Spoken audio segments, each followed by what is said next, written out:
இலங்கையில் அடையாளம் காணப்பட்டுள்ள ஒமிக்ரான் வைரஸின் 2 உபதிரிவுகள். ஊடகவியலாளர் ஐயாத்துரை நடேசனின் 21வது ஆண்டு நினைவேந்தல் நிகழ்வு நேற்றைய தினம் அனுஷ்டிக்கப்பட்டது. ஜூன் மாத எரிபொருள் விலையில் மாற்றமில்லை, இலங்கை பெட்ரோலிய கூட்டுத்தாபனம் அறிவிப்பு. இலங்கையில் அடையாளம் காணப்பட்டுள்ள ஒமிக்ரான் வைரஸின் 2 உபதிரிவுகள். ஆசிய பிராந்தியத்தில் உள்ள நாடுகளில் பரவி வரும் ஒமிக்ரான் வைரஸின் 2 உபதிரிவுகள் இலங்கையில் அடையாளம் காணப்பட்டுள்ளன. எனினும் இது குறித்து அச்சம் கொள்ள தேவையில்லை எனவும், உரிய சுகாதார நடைமுறைகளை பின்பற்றுவதன் மூலம் வைரஸ் தொற்றிலிருந்து பாதுகாத்துக் கொள்ள முடியும் எனவும் சுகாதார அதிகாரிகள் தெரிவித்துள்ளனர். நாட்டில் பல வைத்தியசாலைகளில் இருந்து பெறப்பட்ட உயிரியல் மாதிரிகளின் அடிப்படையில் ஒமிக்ரான் கோவிட்-19 வைரஸின் 2 திரிபுகள் அடையாளம் காணப்பட்டுள்ளன. முகக்கவசம் அணிதல், நெரிசலான இடங்களில் இருப்பதை தவிர்த்தல் மற்றும் கைகளை கழுவுதல் போன்ற சுகாதார நடைமுறைகளை பின்பற்றுவதன் மூலம் வைரஸிலிருந்து பாதுகாத்துக் கொள்ள முடியும் என விசேட வைத்திய நிபுணர் தெரிவித்துள்ளார். இதனிடையே கராப்பட்டிய வைத்தியசாலையில் உயிரிழந்த சிசு ஒன்றின் உயிரியல் மாதிரியில் மேற்கொள்ளப்பட்ட பரிசோதனையின் போது கோவிட்-19 தொற்றுக்குள்ளாகியுள்ளது. எனினும் ஆசிய நாடுகளில் பரவி வரும் வைரஸ் திரிவினால் சிசு பாதிக்கப்படவில்லை என்பது இதன்போது உறுதிப்படுத்தப்பட்டுள்ளது. ஆசிய பிராந்தியத்தில் உள்ள பல நாடுகளில் ஒமிக்ரான் வைரஸ் திரிபு அடையாளம் காணப்பட்டுள்ளது. இந்தியா, சீனா, சிங்கப்பூர் மற்றும் தாய்லாந்து போன்ற நாடுகளில் இந்த வைரஸ் திரிவினால் பாதிக்கப்பட்டவர்களின் எண்ணிக்கை அதிகரித்து வருவதாகவும் தெரிவிக்கப்பட்டுள்ளது. இந்தியாவில் மாத்திரம் 3000க்கும் மேற்பட்டவர்களுக்கு இந்த திரிபு தொற்றுக்குள்ளாகியிருப்பதுடன் 7 உயிரிழப்புகளும் பதிவாகியுள்ளதாக அந்த நாட்டு ஊடகங்கள் தெரிவிக்கின்றன. ஊடகவியலாளர் ஐயாத்துரை நடேசனின் 21வது ஆண்டு நினைவேந்தல். சிங்கள பேரினவாதிகளால் படுகொலை செய்யப்பட்ட மட்டக்களப்பு ஊடகவியலாளர் ஐயாத்துரை நடேசனின் 21வது ஆண்டு நினைவேந்தல் நிகழ்வு மட்டக்களப்பு காந்தி பூங்காவில் முன்னெடுக்கப்பட்டுள்ளது. இந்த நிலையில் படுகொலைக்கான நீதி கோரிய கவனஈர்ப்பு போராட்டமும் நேற்றைய தினம் மாலை இடம்பெற்றுள்ளது. இதன்போது மறைந்த ஊடகவியலாளர் நடேசனின் திருவுருவப் படத்துக்கு தீபமேற்றி மலர் தூவி அஞ்சலி செலுத்தப்பட்டது. இவ்வஞ்சலி நிகழ்வில் மட்டக்களப்பு மாவட்ட நாடாளுமன்ற உறுப்பினர் ஞானமுத்து ஸ்ரீநேசன், திருகோணமலை, மட்டக்களப்பு மாவட்டங்களைச் சேர்ந்த 40க்கும் மேற்பட்ட ஊடகவியலாளர்கள் பங்கு பெற்றிருந்தமை குறிப்பிடத்தக்கது. ஜூன் மாதத்துக்கான எரிபொருள் விலையில் மாற்றமில்லை. மாதாந்த எரிபொருள் விலை திருத்தத்துக்கு ஏற்ப நேற்றைய தினம் மேற்கொள்ளப்பட்ட திட்டமிடப்பட்டுள்ள எரிபொருள் விலை திருத்தம் குறித்து இலங்கை பெட்ரோலிய கூட்டுத்தாபனம் அறிக்கை ஒன்றை வெளியிட்டுள்ளது. அதன்படி ஜூன் மாதத்துக்கான எரிபொருள் விலையில் திருத்தம் மேற்கொள்ளப்பட மாட்டாது என்று அதில் குறிப்பிட்டுள்ளது. இதுவரை 23,404 டெங்கு நோயாளர்கள் பதிவு. இந்த ஆண்டின் இதுவரையான காலப்பகுதியில் இலங்கையில் 23,404 டெங்கு நோயாளர்கள் அடையாளம் காணப்பட்டுள்ளதாக தேசிய டெங்கு ஒழிப்பு பிரிவு தெரிவித்துள்ளது.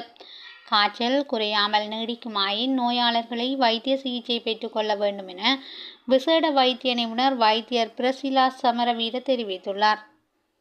அரசு நிறுவனங்கள், பாடசாலைகள், கட்டடங்கள், நிர்மாண பணிகள் மேற்கொள்ளப்படும் இடங்கள் மற்றும் மதஸ்தலங்களில் டெங்கு நுளம்புகள் அதிகளவில் பரவும் நிலை காணப்படுவதாக சுகாதார பிரிவு சுட்டிக்காட்டியுள்ளது. புறக்கோட்டையில் உள்ள மிதக்கம் சந்தை டெங்கு நுளம்புகள் பாரியளவில் பரவக்கூடிய இடமாக மாறியுள்ளது என கொழும்பு மாவட்ட ஒருங்கிணைப்பு குழு கூட்டத்தில் பிரதி அமைச்சர் சுனில் வட்டகல தெரிவித்துள்ளார். தொடர்ந்து பெய்து வரும் மழையால் டெங்கு மற்றும் சிக்குங்குனியா நோய்கள் விரைவாக பரவுகின்றன. சுற்றுப்புறச் சூழலை டெங்கு நுளம்புகள் பரவாமல் தூய்மையாக வைத்திருக்குமாறு சுகாதார அதிகாரிகள் பொதுமக்களிடம் கேட்டுக்கொண்டுள்ளனர். தாயாரை தாக்க முயன்ற நபர் சகோதரியின் கணவரால் தாக்கப்பட்டு உயிரிழப்பு. வெள்ளவாய ஊவா குடாஓயா பகுதியில் தனது தாயாரை கூரிய ஆயுதத்தால் தாக்க முயன்ற நபர் சகோதரியின் கணவரால் தாக்கப்பட்டு உயிரிழந்தார். தாக்குதல் நடத்திய நபர் காவல்துறையினரால் கைது செய்யப்பட்டுள்ளதாக தெரிவிக்கப்படுகிறது. 45 வயதுடைய நபரே சம்பவத்தில் உயிரிழந்ததாக காவல்துறையினர் தெரிவிக்கின்றனர். கைது செய்யப்பட்ட நபர் வெள்ளவாய நீதவான் நீதிமன்றில் முன்னிலைப்படுத்தப்பட்டதன் பின்னர் எதிர்வரும் 3ஆம் திகதி வரை விளக்கமறியலில் வைக்கப்பட்டுள்ளார். தமிழகத்தில் இருந்து நாடு திரும்பிய நபர் கைது செய்யப்பட்டமை தொடர்பில் அரசாங்கம் விளக்கம். இந்தியாவின் தமிழகத்தில் ஏதிலியாக பல தசாப்தங்களாக தஞ்சமடைந்திருந்த ஒருவர் 2 நாட்களுக்கு முன்னர் மீண்டும் இலங்கைக்கு திரும்பிய நிலையில் கைது செய்யப்பட்டமை தொடர்பில் அரசாங்கம் விளக்கம் அளித்துள்ளது. 75 வயதான அவர் பலாலி விமான நிலையத்தில் வைத்து கைது செய்யப்பட்டார். பின்னர் குறித்த நபர் குற்றப்புலனாய்வு திணைக்களத்தினால் மல்லாகம் நீதவான் நீதிமன்றில் நேற்று முன்தினம் முன்னிலைப்படுத்தப்பட்ட நிலையில் அவரை எதிர்வரும் 5ஆம் தேதி வரையில் விளக்கமறியலில் வைக்குமாறு உத்தரவிடப்பட்டது. இதற்கு இலங்கை தமிழரசு கட்சியின் பொதுச் செயலாளர் M.A. சுமந்திரன் மற்றும் நாடாளுமன்ற உறுப்பினர் மனோ கணேசன் உள்ளிட்டோர் எதிர்ப்பை வெளியிட்டிருந்தனர். இந்த நிலையில் குறித்த விடயத்தை தமது எக்ஸ் பக்கத்தில் சுட்டிக்காட்டியுள்ள சபை முதல்வரும் அமைச்சருமான பிமல் ரட்நாயக்க, சட்டபூர்வமற்ற வழியில் நாட்டை விட்டு வெளியேறியவர்களை கைது செய்ய பயன்படுத்தப்படும் சட்டத்தின் கீழ் அந்த நபர் கைது செய்யப்பட்டுள்ளதாக தெரிய வந்துள்ளார்.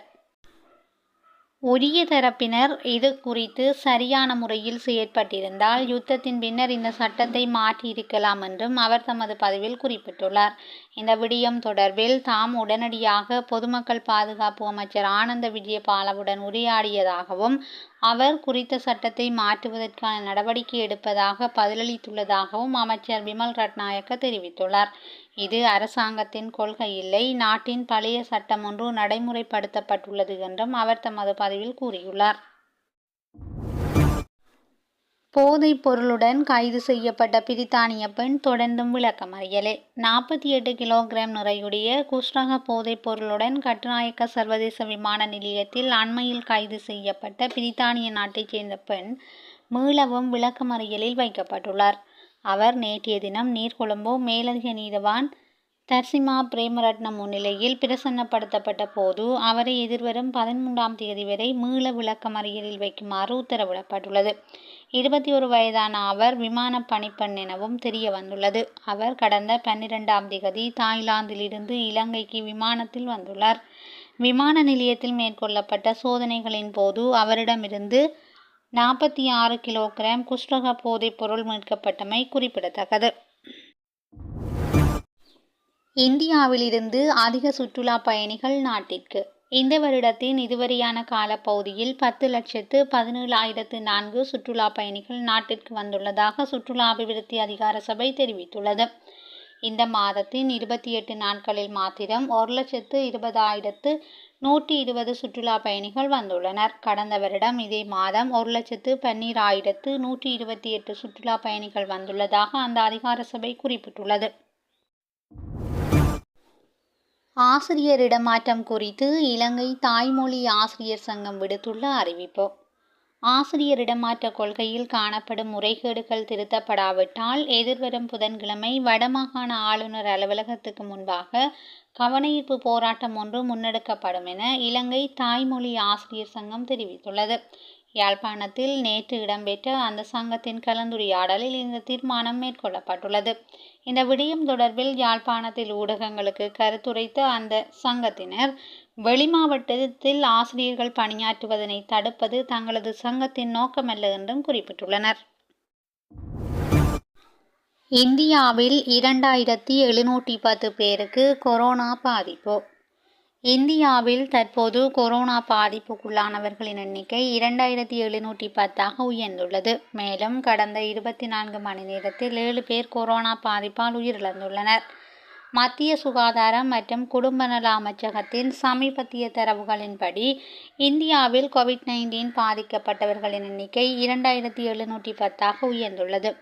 இதில் பெரும்பாலான தொற்றுக்கள் கேரளாவில் உள்ள கடந்த 2 ஆண்டுகளாக பாதிப்புகள் குறைவாக இருந்த நிலையில் இந்தியாவில் கொரோனா பாதிப்பு மீண்டும் அதிகரித்து வருகின்றது.